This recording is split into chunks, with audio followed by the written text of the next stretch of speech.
During a work-related phone call with a Supreme Master television team member on July 27, 2021, Supreme Master Qinghai graciously took time to answer some questions regarding a few current events.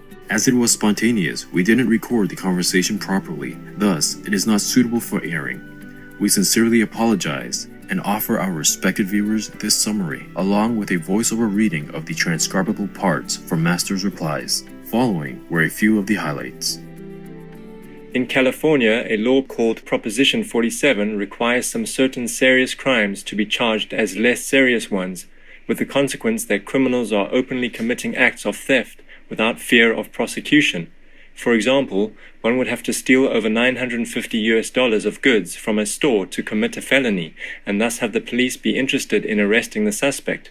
Below this amount, it is a misdemeanor and not considered worth the time of the police and prosecutors to arrest and convict the individual.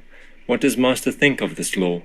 Master answered that even misdemeanors, meaning minor crimes like theft, are unlawful and could lead to worse, more serious felonies. Investigators say Joseph Espinoza and his accomplices pulled up in an SUV trying to rob Nick and his friend as they stood outside, before Espinoza allegedly fired several shots. He was shot in the back of the head, running away. Just hours before the deadly shooting, Fresno police say officers found Espinoza and his friend Jose Figueroa in a room at Motel 6 on North Blackstone. They arrested Figueroa on gun charges and found methamphetamine on Espinoza. But instead of being booked into jail for a felony under Proposition 47, he was issued a misdemeanor citation for that charge. Prop 47 did kill my son. Thus, governments should not be encouraging lawless behavior, which might cause other states or countries' people to think that misdemeanors are acceptable. Also, after the California law was implemented, many small businesses and people have suffered from an increase in thefts. In some worst cases, businesses were forced to close, maybe due to fear of attack and loss of income. Master said this is not right, and so she does not agree with this law. In Master's words, they cannot, just because the prison is full, tell people to go out and steal. That is against society's principle. That will lower people's dignity and create a chaotic, unsafe living environment. You cannot just live freely, stealing people's property like that. And then in the meantime, you're even defunding the police, telling people to not buy guns and all that. No wonder crime soared up, because it is all contradictory, as they have to pay taxes, have to pay their employees insurance, bonuses, vacations, etc. Right. They also have their families, children to take care of too. They must pay for all kinds of insurance, mortgages, school fees, and hundreds of other things. The government is responsible for the poor, not shoving this burden to private citizens who already contribute for this through tax payment. How can they live being robbed any time without protection from the police and authorities? Yeah. On top of that, they're not allowed to have guns for defense. Not that I support guns, but the poor, hapless people will be forced to resort to this means of defense, thus create a more beyond control, violent society. It's absolutely against logic, morals, and any society's safety standard. I hope they will change this harmful law. I mean, people have to survive. Yeah. I mean the good people, the hardworking kind. That's right. The backbone of society. Shop owners risking their capital to open a business. They must earn their money. And if the shop's items are always being stolen like that, the business will be out. Then consequently, the employees, the good kind of people, will be fired. And then he has no money, and then what to do? Copy that thief. Yeah. Maybe because they have no job, or maybe because they say, oh, what the heck, why not? Yeah. They work very hard, and that guy who does nothing can come in and take everything he likes. Why the heck I don't do the same? See what I'm saying? That's right. It's a very bad example. It has this very bad reputation for whatever county of the United States or state or country. You cannot teach people to be immoral and bad and then expect the whole nation to be safe and sound, especially the USA, the country that people look up to. Imagine being called the country of thieves. What an honorable name for its citizens. Yeah. Walgreens has already closed some stores in San Francisco, citing theft problems.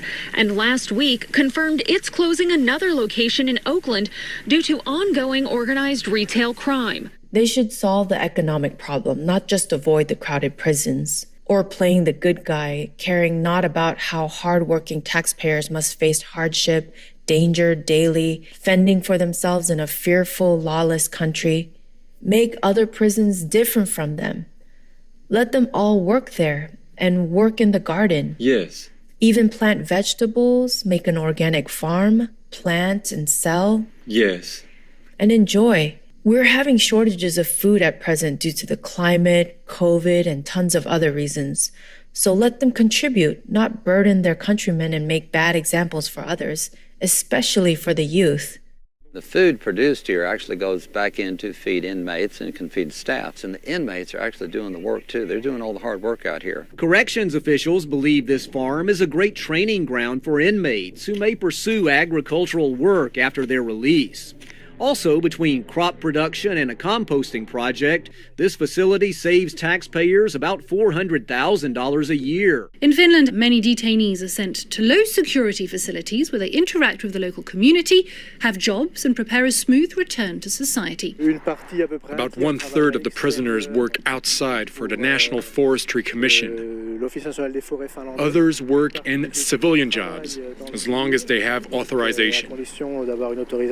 And the rest work here on site. Part of that site is the prison farm. Do you think a prison like this will stop you committing crime in the future? Oh yeah, it's good, the system here. It's good because they treat you different. They want you to be a better person for the future, you know. So they give you an opportunity. Every indicator shows that, yes, it works better. With some of the lowest rates of crime and incarceration in Europe, prison reformers often look to Finland as an example. We take the freedom from them, but when they are here, we try to help them to get a better citizens. Inmates have a normal work week, giving them routine and responsibilities, training to be car mechanics, and graphic designers in a state-of-the-art studio. From the city hall, we're getting jobs from them. Learning skills like restaurant prep, where they're trusted to handle knives, can help them get jobs on the outside. Before I think more like a criminal, but now I start to think more like a normal guy, you know. Any other questions? Thank you. Yes. The United States House Speaker Nancy Pelosi has created a special committee of House members to investigate the January 6, 2021 protest incident at the U.S. Capitol. Republicans have generally opposed the committee's formation, and Republican House Minority Leader Kevin McCarthy has criticized the committee's membership as none of his picks for the committee were selected by Ms. Pelosi. Ms. Pelosi has chosen two Republicans as committee members, Liz Cheney and Adam Kinzinger. Oh, yeah, against Trump. Yes. They wanted to impeach him. Right. However, as you said, both voted in favor of impeaching His Excellency Donald Trump after the incident. The other 7 committee members are Democrats. Ah. What does Master think of the formation of this committee? What a surprise. I am surprised. Surprised that in a very supposed to be just and democratic society, it's a one-sided kind of judgment. Yes. Just say, even a normal citizen, when he committed something wrong, they have a fair court. Yeah. And if they don't even have money to hire a lawyer, the government even offers a lawyer for him or her. That was like that in America. Yes. But in President Trump's case, it's completely different, completely opposite to democracy. Without any lawyers, police even. In his old age, without friends, he could not bear it. You can see already. Why bother making a committee? Yeah. Just to write it all down, he's all guilty, he's bad, whatever. Like they have been saying all these years already. They even criticize, they call him bad names. They even call him bad names by his skin color or his hair or weight or whatever. Oh, it's a terrible example of society. Yes, Master. They don't even respect his constitutional position as head of state. He's one of the elected, legally, fairly, correctly. Yeah. It's not a fair trial. You can see it already. Right. What's the use of the trouble of making a committee? Yeah. Just to make themselves a laughingstock again for the global elites? It was the Speaker of the House. She refused and neglected to provide extra security on that day, though she had been reminded by President Trump and warned by others. And now they blame Trump, all blaming him. It's not fair. And the Democrats make a bad reputation for themselves with witch-hunting tactics like this. Everybody can see it's one-sided and unfair. Master continued to shed light on this problem and its impact on the American nation. Then, the conversation about the United States turned to the recent show on Supreme Master Television about the first United States President, His Excellency George Washington. When Master was sent the program about President Washington for perusal, she had such a nostalgic feeling. I'm thinking to become an American citizen. Feels like my own race. Yeah. He treated his enemy with love, and respect. Oh, and that touched me a lot. That's why I love the country so much. Even just the clip that you have, I felt, I just watched it again and again.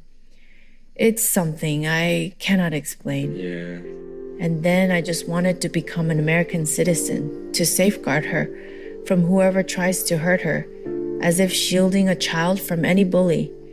No, seriously, I was kind of taking sides, feeling sorry for the Americans.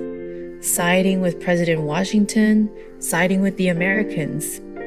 But consider my age already, what am I to do? Just had a strong kind of desire at that time while watching. Right, yes. And it still keeps lingering. We are grateful for our beloved Supreme Master Ching Hai's shared insights, as well as her straightforward, loving advice for governments. May all leaders and citizens alike uphold fair and noble principles, thus helping to preserve the moral dignity of our human race. We wish cherished Master to continue her noble work in peace and robust health, with the forever loyal assistance of all high heavens. For the full broadcast of this work-related phone call with Supreme Master Ching Hai, please tune in to Between Master and Disciples on Friday, August 6, 2021.